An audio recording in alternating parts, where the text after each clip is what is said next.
Upper limit problems. What the hell is that? Well, I will tell you. I was introduced to this wonderful book by Gay Hendricks, and it's called The Big Leap. And he discusses the upper limit problem in this book. And essentially what it is, it's our own limiting beliefs and how these things that are deeply embedded in our psyche really play out in the real world in real time and can really hinder us in achieving our dreams. So when we become conscious, that we're conscious beings and that we manifest the world, there's no victims, everything is our choice, and we start, owning this empowerment. And I can speak from my own perspective. I very much before I awoke was in victim mode. I felt a victim of my circumstance and things that had happened to me in my life. I was very much underachieving, not living my full potential. And this has been a big part of my journey, awakening to the truth of what I am, and then embodying that truth, and then deciding how I wanted to manifest myself into the world. What was my dream, and voice yoga obviously is my dream. And so now I'm endeavouring to bring this into the world in its full glory, which means I have to take ownership of myself and work through my own shit. Like literally, I've been going through my own limiting beliefs, my own ideas, thoughts, what's true, what's not true, why haven't I achieved my success before, and really delving in and asking those deep, hard questions, and really just laying it all on the table and just honestly going, yep, that's what I did. I avoided this, and this is why, and forgiving myself, lots of forgiveness of it's okay, it's all been learning.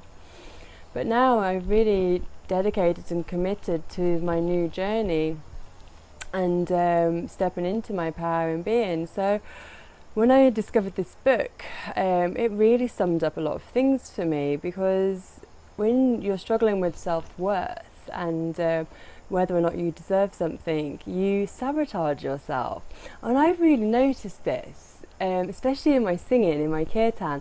Sometimes I'll get so in the flow, I'll be so, just feeling the bliss and the love of the song and feeling the connection and really into it. And then all of a sudden I'll start playing the wrong notes. It's like I can't contain that much joy in my body, and it's like something has to give. So I'll sing a wrong note or I'll play a wrong tune, so it breaks the spell.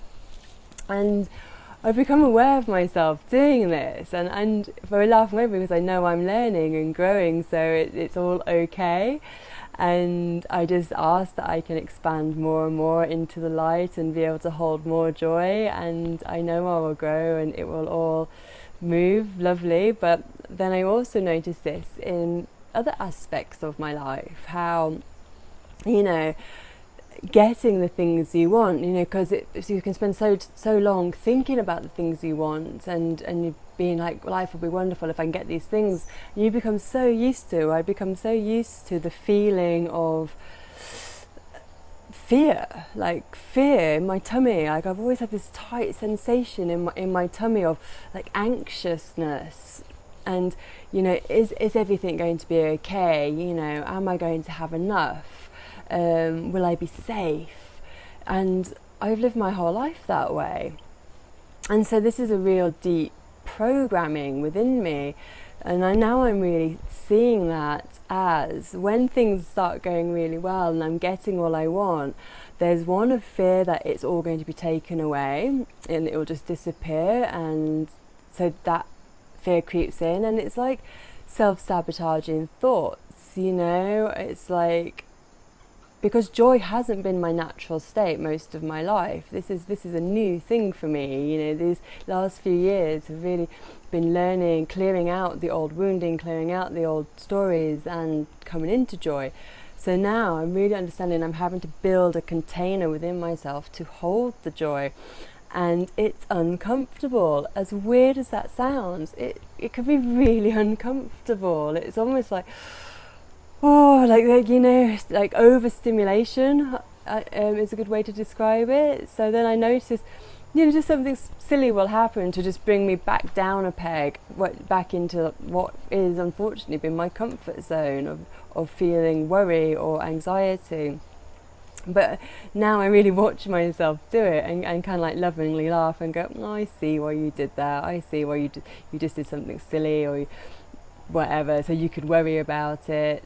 And yeah, so I'll talk about an example now. I've just moved into a beautiful new home, and yeah, I woke up and I felt really like the nervousness and the anxiety, like what, you know, and I just delved into, what is this? What am I feeling?